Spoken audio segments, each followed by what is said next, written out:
When a man hears that he has prostate cancer, everything stops. But the next steps, what you choose, who guides you, and how clearly you understand your options can change everything. Tonight, we have Dr. James Benton. He's a renowned radiation oncologist and president of Radiotherapy Clinics of Georgia. He joins us to break down the treatment journey with honesty, clarity, and hope. Brothers, this is a conversation that you need to hear. So, welcome to If You Are My Brothers podcast, and go ahead and share this link with a loved one, especially someone you know who's been recently diagnosed. This is an episode he should not miss.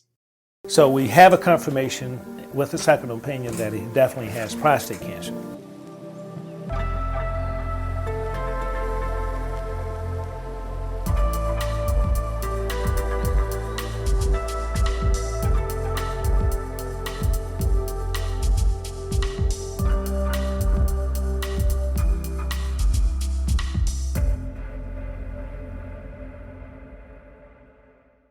Welcome back. I'm Reggie Hicks, producer of the documentary and outreach project, If You Are My Brothers, and the host of this podcast, the If You Are My Brothers podcast, Prostate Cancer Conversations. And we want to welcome everyone watching on YouTube and Facebook Live, and to those listening on your favorite podcast platforms later on in the week. Our guest today is renowned radiation oncologist Dr. James Benton. He'll be joining us in just a few, but first, as always, a quick reminder, this podcast is not a substitute for your medical team. The opinions and medical issues we discussed are not a replacement for treatment. Always consult your healthcare provider for that. And remember, some conversations that we have may be of an adult nature, so we ask you to please listen accordingly. Again, as I always say, we call this series Prostate Cancer Conversations. And so we invite you to join us in the chat with your questions and comments. Don't be shy, because this is real life. And remember to like, share, and subscribe as we go on this journey together. And I can't emphasize enough really to share, even if you're not watching it live, if you watch it later. You may want to share particularly this episode with someone that is going through making a decision, maybe recently diagnosed. And what we're doing, there's a series within the podcast program that we have that we're going to be doing specifically on treatment options. This is one of them.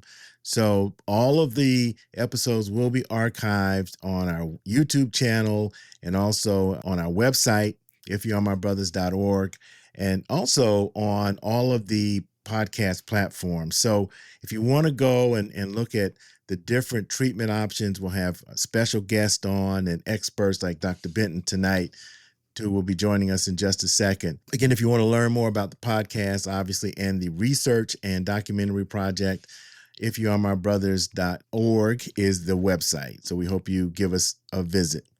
Now, our guest this evening, today, is radiation oncologist with decades of experience specializing in prostate cancer treatment and other cancer treatments as well. He's president of Radiotherapy Clinics of Georgia. They have 4 or 5 locations here in the greater Atlanta area.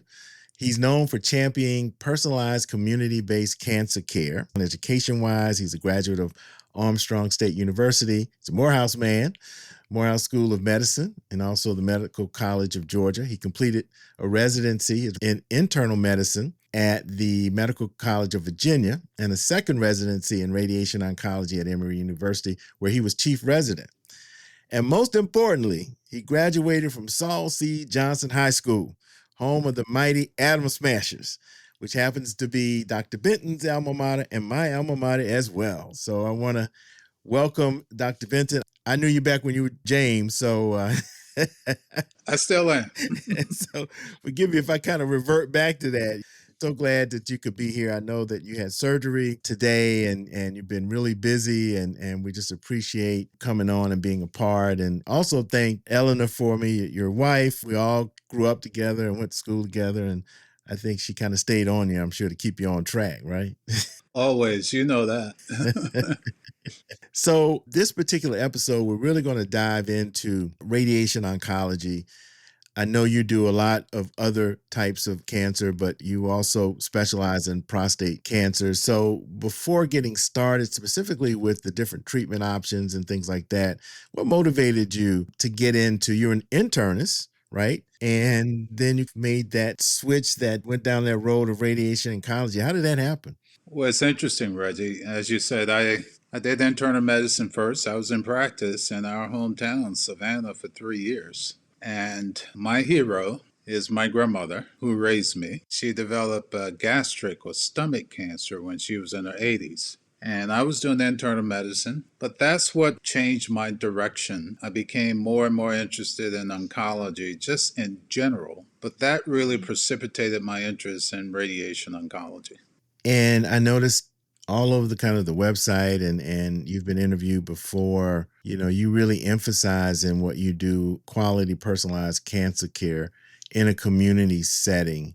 So what does that personalized care look like in your day-to-day patient interactions? When I first have a conversation with a patient, you got to understand it's not just a patient. He's a father, he's a brother, he's a nephew, he's part of a family network. So I really come at it from that perspective. It's all about focusing in on that individual need because there are now over 8 billion people on the planet. I think we went over 8 billion in 2022. So during the course of an individual lifespan, 1 out of 4 human beings will develop some type of cancer. That's over 2 billion people. And so when you're sitting down with that one individual, you really have to understand what he is, when we're talking about prostate cancer, what is it that you're trying to do to get this patient from being diagnosed with cancer to being treated with cancer to being cured with cancer. That's the process. There are different kinds of treatment options out there. There's no one way to treat prostate cancer. And I'm a radiation oncologist. There are different forms of radiation. So when a man walks into my office, basically they want to know 2 things. What will be my outcome? And what are some of the potential side effects? Because I don't want my quality of life to be adversely affected in any significant or insignificant way. I want the maximum benefits, whatever those benefits are, and I want the minimum potential side effects. So I really focus in on his life and what it is he's trying to accomplish, but more importantly, how do we move him from the diagnostic stage to the treatment stage to the follow-up stage and then to the point to where the cancer is cured? And every man will take a different step. There's no one way to do it. So I try to really put myself in his position because let me just tell you, sometimes it's not a matter of if we're going to get prostate cancer. If we're fortunate enough to live long enough, it's a matter of when we're going to get it. And so if you're going to be diagnosed with prostate cancer, to the extent that you can, and we may talk about this, but you want to detect it in its infancy as early as possible because that's going to give you the highest probability of curing the cancer. So it's really just trying to connect on that individual on a personal level, that he has some confidence and trust in you that you're going to do the right thing for him. Let me ask you this before we get into the various treatments. When men come in now, are you seeing them coming in earlier in this journey or earlier on in your career? Did you see men coming in with huge PSA numbers and maybe some cancer metastasized, particularly among men of color? Are we seeing any change in getting diagnosed early? Yes, it is borne out in the statistics. So if you go back 20 or 25 years ago, of all the men presenting with prostate cancer, 19%, that's almost 1 out of 5, would present with metastatic prostate cancer. That is, the horses had already left the barn. So fast forward to 2020, 2022, that number has dropped from 19% to 4%. And so what is the variable there? The variable is early detection. Part of that is just getting, you speak in terms of the community. Well, you have to get out into the community. Well, how do you do that? You go to churches. We had this one thing where we went to barbershops, giving literature to barbers so they can give out to their clients. But you have to be in the community. They have to see you and know that you're there and not just put up a sign and say, come to us. And so, yes, I wish more and more men will come earlier. It's always the exception where some man will come. And unfortunately, I saw a gentleman 2 weeks ago and metastatic disease. Now, that's more the exception than the rule. Most men come because their wives have encouraged them to go to their primary care physician and get checked. And as a result of that checkup, they drew a blood test, the so-called PSA, and the PSA was elevated, and that precipitated a referral to the urologist who may have referred the patient to me. But the answer is yes. We are seeing men coming earlier, and that's evident by the fact that the mortality rate, prostate-specific mortality, has dropped. It has dropped in all ethnic groups, but specifically it's also dropped in men of African heritage. Now, the rate of drop, unfortunately, is slowing down. We don't know why that is the case, but it is dropping, and it is dropping because of early detection. So that 4%, 19 to 4, is that hold true for men of color? Or is that just the general one, or? That's the general drop. Actually, for men of color, initially that drop was more steep. And the reason for that, because of the PSA screening. But what happened in 2012,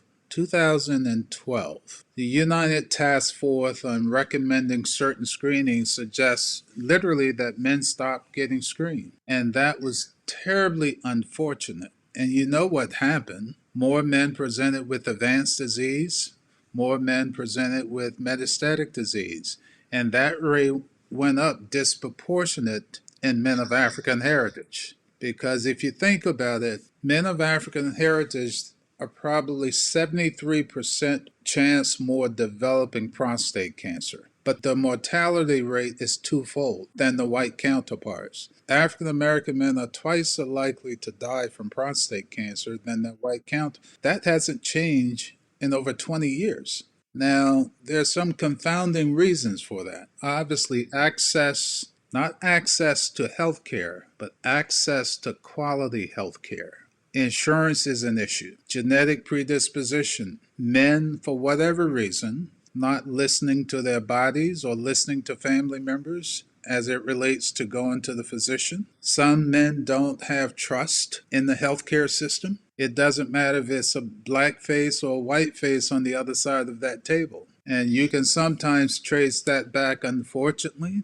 to the Tuskegee experiment. That has left an unfortunate legacy in the minds of especially men in their 70s. And I hate to sort of throw that out, but just quickly, the Tuskegee experiment was an experiment about syphilis. And it was in Tuskegee, Alabama, and unfortunately these men developed syphilis. The government sanctioned a trial to just observe these men and not treat them when the treatment was so readily available. Think of that in 2025. That's inhuman. These men subsequently died of their disease when the treatment was just a simple shot of penicillin. And some African American men remember that experiment. Now, from their perspective, they say the government gave these men syphilis, but they didn't give it to them. They just didn't treat them. And unfortunately, we left with that legacy, and we're having to contend with that. And the reason being because the coordinator of that experiment, if you will, was a black nurse. But anyhow, we're just going to have to get past that and understand that prostate cancer is highly, highly curable if you detect it early. Whatever we do from this podcast, I really want men to understand that this cancer is highly curable, but you need to detect it early. Let me ask you this, and then we're going to get into the treatment part. Do you ever have someone come into your office and you talk to them and you can kind of tell either they don't come back, and I guess you probably wonder, did they have treatment or not? But can you kind of sense that this person is just not, they're not accepting it. They maybe have been coerced to get there by their significant others, but it's just not soaking in. Do you get that feeling sometimes? Oh, that happens. Luckily, it does not happen that commonly, but it does happen. The body and the mind is very interesting. When you're given bad news or news that you really don't want to accept, the first thing sometimes is try to deny it. Deny that, it's not that bad. Maybe I can go off and do some alternative health. Maybe I just change my diet, change my lifestyle, and this cancer will just sort of go away. People deal with the C word very differently. Remember, cancer is just a 6-letter, 2-syllable word, but it is cancer, and the connotation from that word will affect people very differently. And some people will certainly try to negotiate that cancer away. And you can sometimes tell just by their body language, because when you're speaking with them, they're there, but they're not there. You're just trying to connect. And what I do in those cases, I just give them space because, they may be dealing with some other issues, and just give them space to talk. And other times, just don't talk about cancer. Sometimes they may be interested in sports. You talk about something, you get them engaged so they can develop some confidence in you. And occasionally that will work and they will open up. And other times you just have to follow up. Just give them time and space to absorb that information. But we all are wired differently. Every single one of us. We deal with these things very differently. There's no one way to deal with it. Whether it's talking about cancer or something happened to you economically or your wife, it's that emotional trauma. It's not like cutting where you bleed and you see something and you heal it. That emotional trauma can be very, very deceptive. And so it's just a matter of understanding and, more importantly, just listening to them. It's amazing what happens when you just listen to them and give them time. Some of them, sometimes they'll come around. Look, as long as you don't talk about the Falcons when you talk about sports. Well, that's even more depressing. So no, you don't talk about the birds. We'll talk about the Falcons. Let's talk about treatment. Your organization is dealing with radiation therapy. You've got external beam radiation therapy, internal. I know you don't do proton. I guess internal is like brachytherapy. And I read that you all have some really advanced technologies, the True Beam and the Halcon and radiation system. Can you talk about the differences and what are the options? So I'm coming to you and I'm really considering radiation treatment. Talk about that first, and then we'll talk about Prosticision. Sure. Well, let me first say that, radiations was discovered in the fall of 1894 by a German physicist, Dr. Röntgen. So radiation hasn't changed. The essence of radiation hasn't changed since it was discovered. A proton is still a proton. An electron is still electron. Beta rays, still beta rays. Those substances are fixed in the universe. You can't change them. What we can change in a revolutionary way is how we deliver those substances to patients so they get the best benefits with the least possible side effects. So yes, there's external beam radiation. This is radiation generated from a machine. There's internal radiation, where we insert radioisotopes, if you will, directly into the epicenter where the cancer is located. And it gives off small doses of radiation. Now let's concentrate on internal radiation. That's called brachytherapy, which means short radiation. Every single radioisotope on the planet will have what we call a half-life. Let's take what we use. We use a specific isotope, radiation called iodine-125. And there are thousands of isotopes, okay?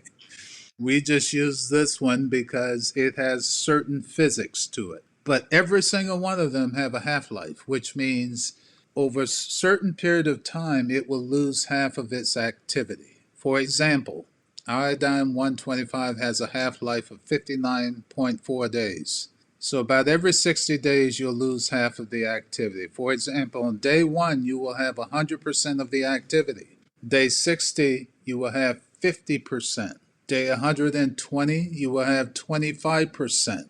12.5%, 6.125% respect. So it takes about 4 half-lives for radiation to get to what we call background radiation. Now, contrast that to radium. You know about radium. Radium has a half life of 1,600 years. Uranium has a half life of 4.5 billion years. That's the age of the Earth. Okay, you never get rid of it. So when you start talking about different half lives, you got to know half life means some of these things will stay around in perpetuity. So you have different isotopes. You have iridium, you have iodine 125, you have palladium, you have all of these terminology, but ultimately it targets the DNA of cancer cells and destroyed the cancer cells. That's internal radiation. You can't do that for every site, but you can do it for the prostate because the prostate sits right in the middle of your pelvis. It's just an ideal organ to do brachytherapy. Whereas breast cancer and lung cancer, you're sort of limited because of the geometry. Now, not every man you can put to sleep because for brachytherapy, you need to go under light general anesthesia. Oh, you got to sort of be awake. No, you go to sleep. You have you ever had a colonoscopy? Oh, yeah, in that twilight. Yeah, okay. Hopefully you went night for a moment. I did. I also went wake right at the end. And so I was like, I looked up and they were still like clipping a polyp or something. I was like, whoa, wait a minute, what's going on? I mean, I was still in twilight, sort of, but no, I was just, that did happen to last us. They didn't give me enough. They didn't give you enough of the milkshake, right? Right. Now, this is when you were injecting the seeds, right? Correct. Only when you're inserting the seeds. Now, that's internal radiation, but we can give radiation externally without the seeds. We have different types of machines. You mentioned them. Proton beams, we have true beam, we have halcyon. We currently are working on something called variant edge. All of these machines, what those machines do, the essence of those machines are very similar. Then they begin to diverge a little. Let's take the true beam. That's an external beam. That's called a linear accelerator.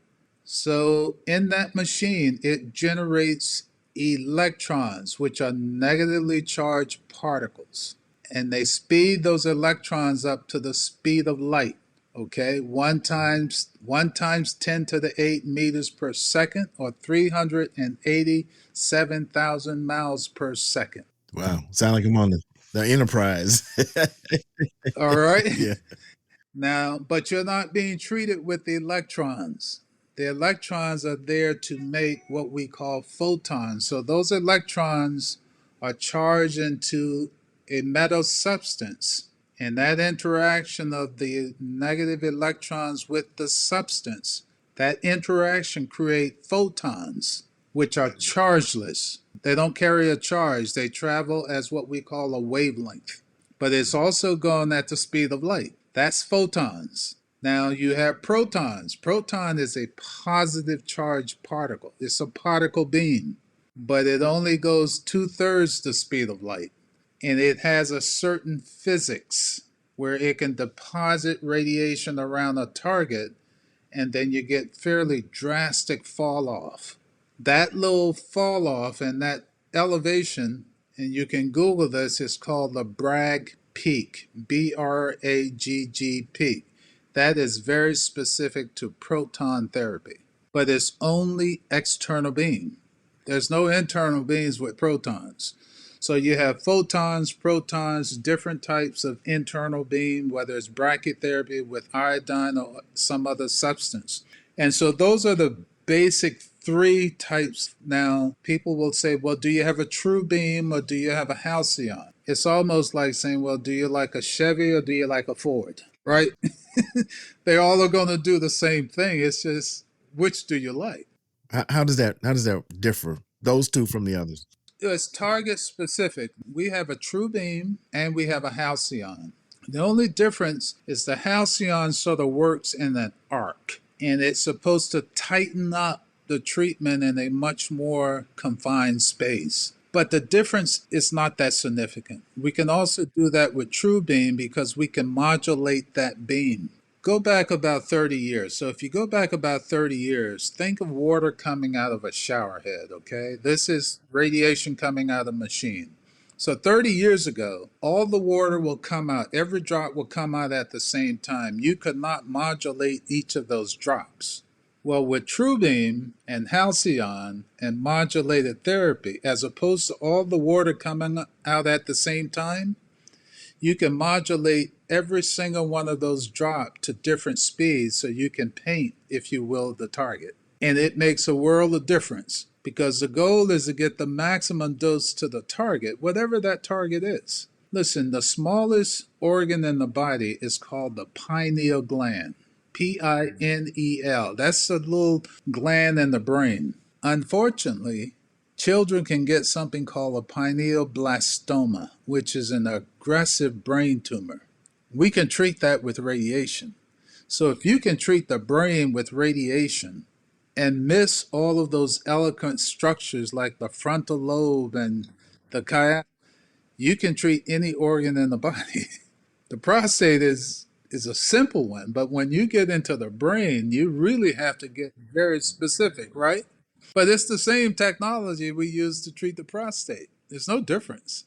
So it seems that you offer a lot of choices, and the choices, they're all a ton of them out there. Every time I'm looking and researching, there's something new.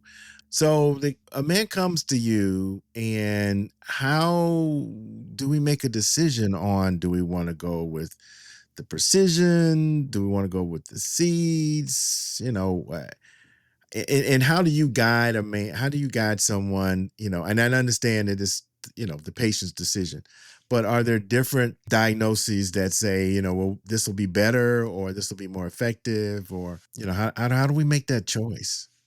Reggie, some of it is dictated by the patient absolute cancer itself. There are 5 risk categories for prostate cancer. 5. It's not a binary process. I do or I don't have prostate cancer. The question is it high risk? Is it low risk? So there are 5 risk categories, coming from the least aggressive to the most aggressive. There's something called the very low risk prostate cancer group, low risk prostate cancer group, intermediate risk, high risk, and very high risk. All of those risk categories are dictated by, one, your PSA, your prostate specific antigen, that's the blood test, your Gleason score, that's the score you're getting once they've obtained the biopsy. That tells you potentially how aggressive a cancer is. How many of those cores that they took, say if they took 6 different cores or 12 different cores, how many of those cores were positive? And if they were positive, what % positivity? For example, if I had prostate cancer and you're my physician, you're my urologist, I come to you and say my PSA was 5.5, which is elevated. So you would like to do a biopsy. You may or may not want to do an MRI, an ultrasound, all of those stuff, but just let's do the biopsy. So you're going to do 12 different regions. You're going to do 6 biopsy from the right side of my prostate, 6 from the left, but you're going to do 4 from the top, 4 from the middle, and 4 from the bottom for a total of 12. Now those specimens, they go to the pathologist. Then it becomes a binary process. Is it or is it not cancer? Once they define, yes, it is cancer, not all prostate cancers are the same. They're like human beings. They can have different levels of aggressiveness. Then the pathologist, looking under the microscope, will assign a score depending on how angry the cancer looks under the microscope. That's the Gleason score.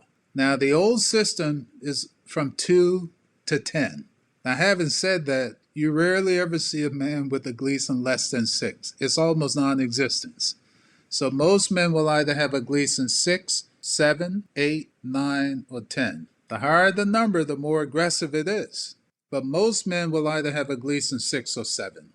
And so now you're looking at, well, what percentage of that one core has cancer? Is it 10% or is it 90%? I.e., you're trying to determine the volume of cancer within the prostate because that can also be prognostic.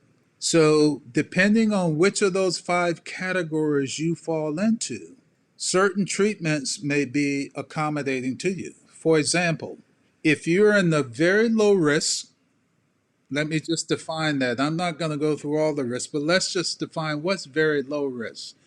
Very low risk means that your PSA was elevated, but it was less than 10. You had a biopsy. You did have cancer. It was a Gleason 6. It was in positive in 2 cores or less. And of those cores, it involved less than 50%. So that's a very low risk. So for that man, what options are available to him? Brachytherapy by itself would be more than optimal for him because he has such low volume early stage disease and is contained. Robotic surgery. If you go to a robotic surgeon, that's learning curve is steep. So you want someone who has done at a minimum, at a minimum 500, ideally 1,000, right? So you got brachytherapy, you got robotic surgery, proton beams if you choose to do that, but you also have true beam and halcyon. Those are all external beam radiation. One option we haven't talked about was many of these prostate cancers are indolent, meaning they grow extraordinarily slowly, is active surveillance. You watch it. But when you do active surveillance, I always tell patients, what are you watching for and how long you're going to wait? You got to have an answer to both of those questions. But if you choose active surveillance, especially men of African heritage, I always quote this one study from Johns Hopkins. And I said to just about every man of African heritage when they want to choose active surveillance, Johns Hopkins used to be the mecca of prostate cancer. It's up in Baltimore. Well, they did a study, I think it was 2014. And what they did is that they did radical prostatectomies on African American men, white men. And these men had very early stage prostate cancer. They would have been ideal candidates for active surveillance, but they didn't want any part of it. They wanted out, and they took it out. Well, all of these men were initially diagnosed with very low risk cancers. Gleason 6 or less, 2 or less cores, less than 50%, PSA was less than 10. But when they went to do surgery on these men, now they had the entire prostate to do the pathological evaluation. So 13% of white men were upgraded. That is, the Gleason score went from 6 to 7 once the pathologist had the entire the prostate.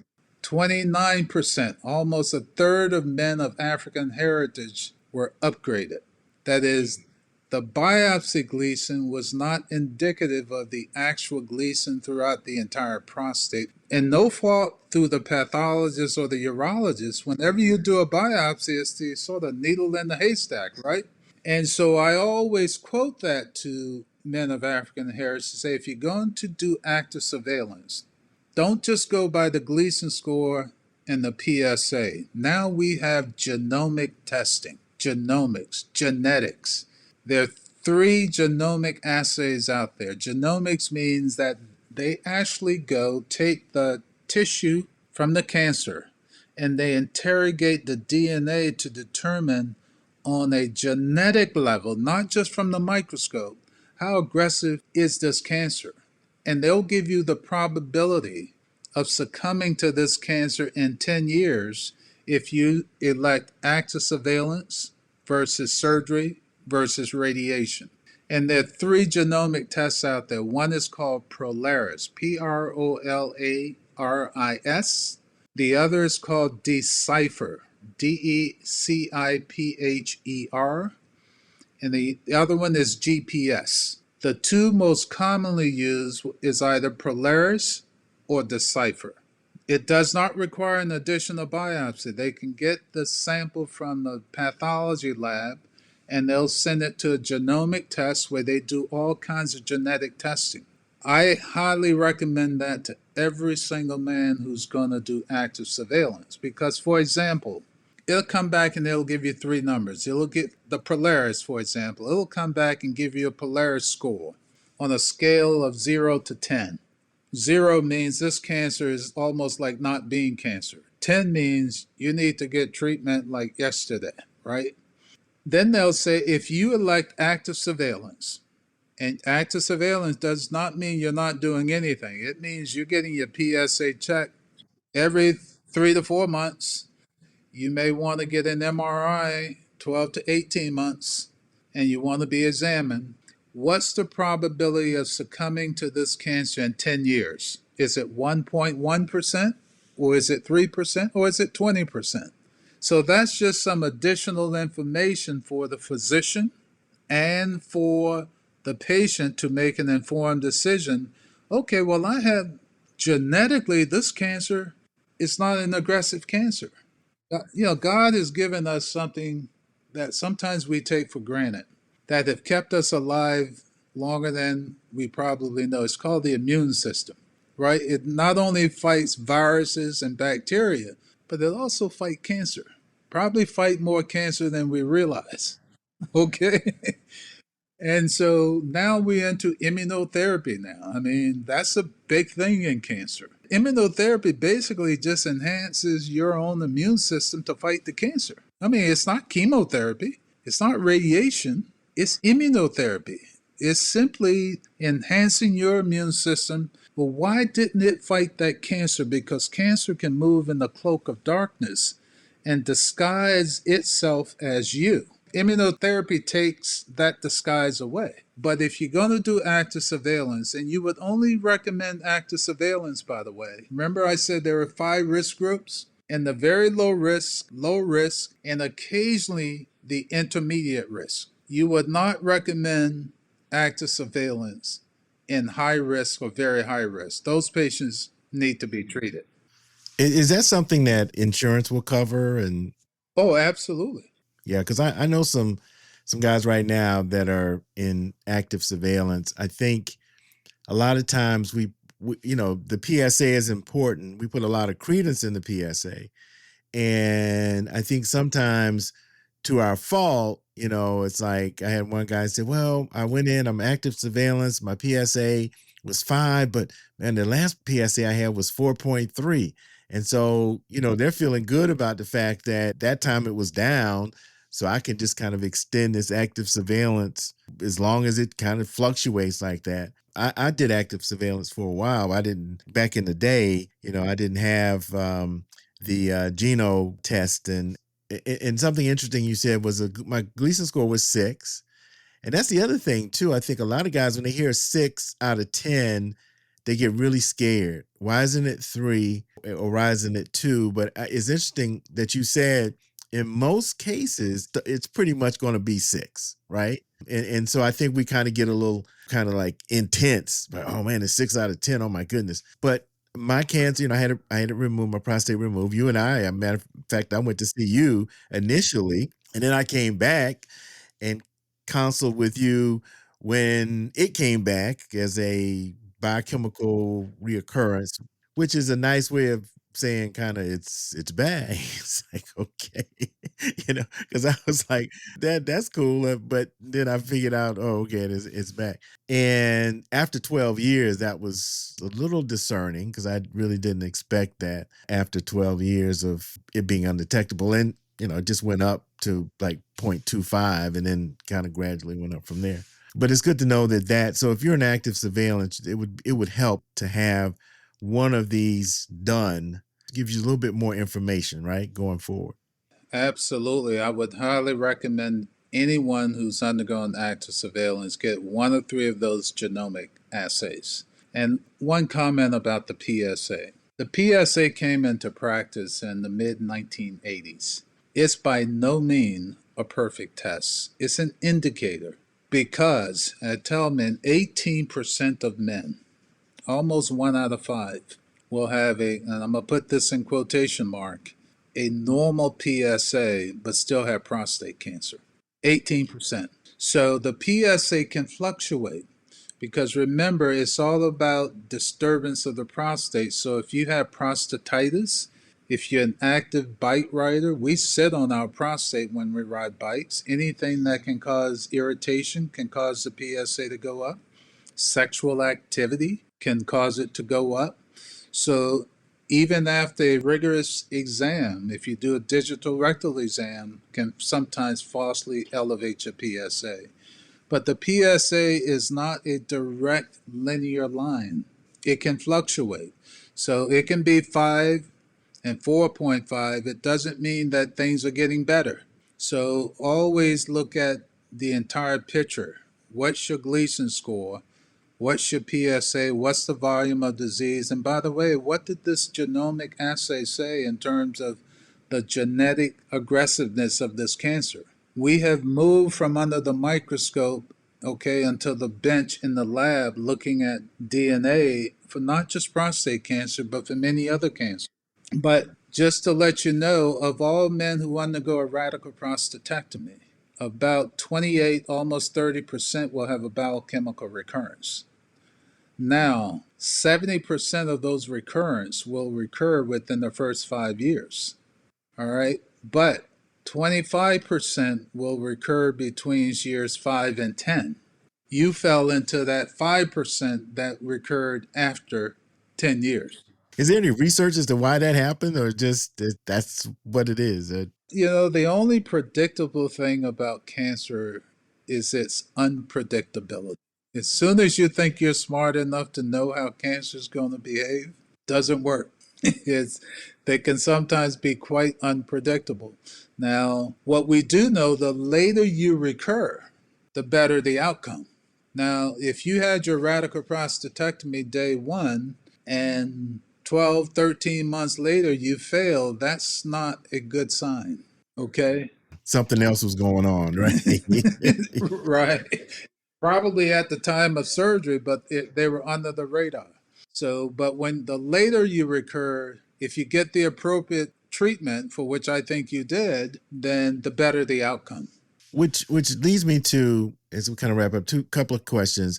Prosticision, can you explain that? And then also what to expect as far as with radiation and these different types of treatment. What can someone expect as far as healing and outcome and some of the side effects? What can we look for? Well, first, Prosticision is a term we just coined. You know, we just trademarked the name. Okay, it's just it's like you trademark different types of language. It's just language, right? Prosticision. It sounds great. Prosticision. It's precise. It's not surgery. So it just has that trademark, and it was basically for marketing. I just being completely transparent here, okay? But let me just tell you what that entails. It basically means you get brachytherapy first, followed by external beam, either with true beam or halcyon. And that is called combined simultaneous radiation because you're getting radiation from two sources simultaneously. That's what Prosticision is. Now, the first group to do it was from Sweden. They did this back in the 70s, but they didn't name it. The founder of my practice named it. But if you go to some other institutions, they may give you both treatment, but it's in a different sequence. They may give you external beam first, followed by brachytherapy. Now, are you treating the external beam? Is it also treating the prostate or areas around the prostate or both? How does that? I know brachy is in the prostate, so we know that, right? Yeah, the external beam is treating the prostate, the periprostatic tissue, that's the tissue immediately adjacent around the prostate, and the seminal vesicles, which sits on top of the prostate and back of the bladder. So there's three areas that's being treated very tightly with external beam. So external beam is given Monday through Fridays, takes about 10 to 12 minutes per day, and it's usually given for 6 weeks. So implant first. So day one. So if you want to have Prosticision, day one would be the implant, outpatient procedure, 20 to 30 minutes under anesthesia. You go home the same day. Day 21, 3 weeks after you've had the implant, we commence with the external beam. That goes for 6 weeks. That is Prosticision or combined simultaneous radiation. We do it reverse from most academic institutions, but we've treated now north of 20,000 men with that procedure. Speaking of side effects, as I tell patients, everything we do in medicine potentially, I'm going to underline potentially, has some side effects. Even if it's 1/10 of 1%, 1 out of 1,000, we have to mention it. So the most common side effects of radiation for the prostate is fatigue. About 20 to 25% of patients may experience some level of fatigue, but it's usually very mild fatigue. And if it occurs, it could last up to 2 to 3 weeks after you've completed all the radiation. Invariably, it goes away. The next most common side effects will be of urinary because the urethra goes directly through the middle of the prostate as it entering the bladder. So depending on the size, shape, and geometry of your prostate, about 15 to 18% of men may experience some mild, temporary urinary symptom, urgency of urination, frequency of urination. Occasionally may have small amount of blood. That's an inflammatory response. And sometimes I would analogize to slamming your finger in the door. First there's pain, then it swells, then it turns black and blue, right? But if you don't keep slamming your finger in the door, the body repairs itself. So the rectum sits right behind the prostate. The distance from the back of the prostate to the front of the rectum is only about 3 to 5 millimeters. So if you have a history of hemorrhoids, we can temporarily aggravate those symptoms in about 8% of men, but most of the time over-the-counter preparation will help with that. Now, the main function of the prostate is, in all men, you, me, and all men on the planet, is the production of semen, seminal fluid. The little tiny cells in the prostate that are responsible for producing that fluid, those could be some of the cells involved with cancer. So as those cells die, as they should and will, the function of those cells will be diminished. So men may still be able to have an erection, the sensation of an orgasm, but you end up having what we call a dry orgasm. Now remember, the prostate itself is not responsible for you and I or any man having an erection, but the nerves and blood vessels that are, they encase the prostate. So depending on the anatomy of the men, of all the men that we treated, the 20,000 plus, 1 out of 7 may have had some degree of erectile dysfunction because of decreased blood flow. Many of those men could respond to the various medications on the market, be it Viagra, Cialis, or Levitra. But it also depends on whether a man has hypertension, diabetes, high cholesterol, because all those could be co-founders for decreased blood flow. But overall, it's about maximizing your benefits and minimizing the adverse side effects.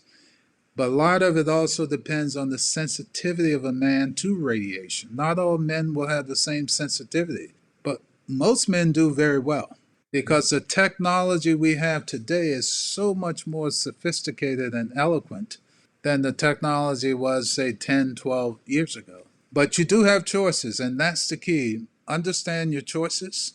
Make certain you get all of your questions answered. And then at the end, you need to make an informed decision what is in the best interest of you and your family. Get it done so you can get that checked off your to-do list. But more importantly, go to your primary care physician, get screened every single year starting at age 40. Yeah. I tell people all the time that, my wife coined the phrase, maybe I should get that one copywritten. She said life over libido, which, we kind of tend to want to have it all. And like you said, you've got to make a responsible choice and you want to be around. I just turned a granddad and, I'm just blessed that I'm still here after the cancer initially and then the biochemical reoccurrence. And I tell men all the time, I look at my granddaughter and I'm like, hey, that trumps just about anything. Just being able to be here and be with family. But as we close out, that kind of leads me to the next one. You talked a little bit about it just now. What advice you give the patients or loved ones just starting their cancer treatment journey and they feel really overwhelmed. I think you talked a little bit about, knowing where you are and knowing what to do. And there's so much out there. I mean, you Google this thing and it is just crazy. People will absorb that word very differently. Some men come in, Doc, I'm ready, let's get this done. And others come in, you can see the fear has just engulfed their entire soul. And those patients, you just got to understand that we're all going to be confronted with something in life. It doesn't matter. Something's going to confront us, whether it's coronary disease, someone having an MI or a stroke. If we live long enough, we're going to have to contend with these things. And cancer is one of those things that we have to contend with. But cancer is so highly curable today, especially prostate cancer. And that's what you really try to emphasize, that unfortunately it comes under this umbrella of cancer and it carries certain connotations. First, if you know someone who may have had it, there's nothing like someone who's gone through the process, because you could connect in a way that I can't connect, right? Because you have had that experience, you've gone through it. And I find that can sometimes be more helpful than me giving them numbers and statistics, because that's just another way of overwhelming them. And understand that, listen, a good friend of mine went through, I'm going to talk to him or her. Some people find support groups helpful, others may not. So you have to find your own space and always try to make certain you get your questions answered. If someone says that this is your cancer and this is what you need and don't give you options, then that's not the place you want to be, right? But ultimately, prostate cancer, just like most cancers who are detected early, you need to just cross all the T's, dot all the I's, and don't leave any stones unturned. And just know that don't let the cancer define you and define your life. It's a problem, just like any other problems. You analyze the problem, you determine how you're going to approach the problem, you solve the problem, and you try to get that problem behind you so you can be looking at it through your rearview mirror. But ultimately, reach out, try to get as much information. The internet is full of promise, but boy, it's full of peril. And sometimes I think there's more peril than promise at times. So you don't want information overload. It's just like anything else. You want optimal information that's going to give you the right information to make an informed decision. Because you're right. If you Google, God knows, the thing about Googling, they rarely have references. A lot of it is anecdotal. There's a lot of clickbait out there too, right? Just these sensational thumbnails, if you will. I learned a lot about that than doing this podcast. I mean, it's like cure cancer in 5 days. Prostate cancer is, you don't have to live with it. Da, da, da. It's amazing to me. A lot of questions I sometimes get asked, and they go, well, why is this affecting Black men in such disproportionate amount? And that's a very good question. We don't have a direct answer, and sometimes I don't use the word race, because I think social scientists define race as a social construct, meaning that society has identified it, but it's not based on biology. Okay? So let's use ethnic group. We're all a part of some ethnic group, every single one of us. Whether we came from West Africa, East Africa, or South Africa, we all are connected to some ethnic group. So different ethnic groups will have a tendency to develop certain types of cancer, whether it's genetic predisposition or common environmental factors or whatever. For example, Ashkenazi Jewish women have a very high rate of having genetically driven cancer in both breasts. Chinese men have an extraordinarily high rate, almost eightfold more than the general population, of developing what we call nasopharyngeal carcinoma. African Americans, ours just happens to be prostate. Could have been something else, right? So when you look at it in those terms, it's not like, well, here it goes again, Black men are yes, we are diagnosed more commonly and we tend to succumb to this cancer, but part of it could be socioeconomics. You have more African American men living in distress environment. Scientists are now looking at what we call stress genes. That is, genes from being exposed to chronic stress, and how those genes may play havoc on the body and predispose to certain types of ailments. Not just hypertension, not just diabetes, not just strokes, because they have looked at that for those conditions. But now they're looking at it from an oncological perspective. Because if you look at the number of genes in the human species, on average, we have 25,000 genes. All of those genes serve a purpose, whether they serve a purpose for our personality, purpose for our height, the purpose for who we love and who we don't love, every single one of them. But those genes can sometimes behave according to what type of environment you're being exposed to.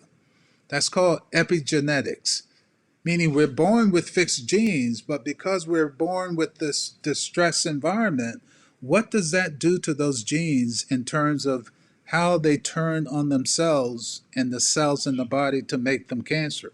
Now, that's all speculative, but I think there's some legitimacy to that in terms of being exposed to chronic stress. If you're waking up and you having to worry about whether or not, somebody's gonna, and I'm gonna get shot by going to the 7-Eleven, just imagine living in that every single day. I mean, you and I are from Savannah. I mean, we remember certain characters in high school.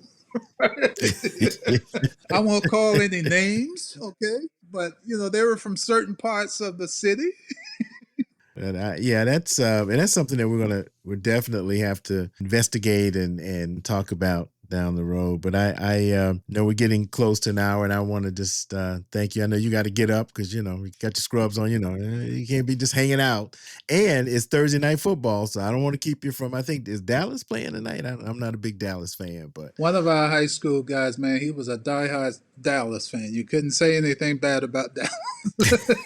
I don't know what it is about Dallas that makes people crazy. But yeah, Dr. Benton, James, I just want to thank you for being a part. We're going to have to come get you back on and talk some more. I enjoy our conversations. I remember when I first went to see you 12 years ago, and we went through all of the processes and choices, and then we just talked about people we knew and back in the day. And I always enjoy our conversations. And I thank you, too, for your guidance. And, in both my journeys, you've been there. So I really appreciate all that you do each and every day.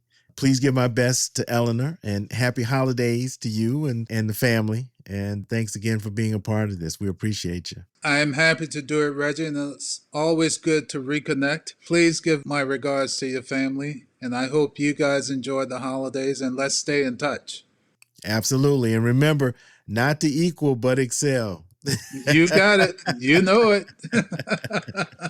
All right, James. Thank you so much. We appreciate you. All right, Reggie. You guys take care, and thanks again. Okay. And for those of you, not to equal, but excel is our high school motto. But thank you, Dr. Benton, for joining us on this episode of If You Are My Brothers podcast, and for sharing information that we can truly turn health awareness into health action. Now, we will post the Radiotherapy Clinic of Georgia's website on and in our show notes.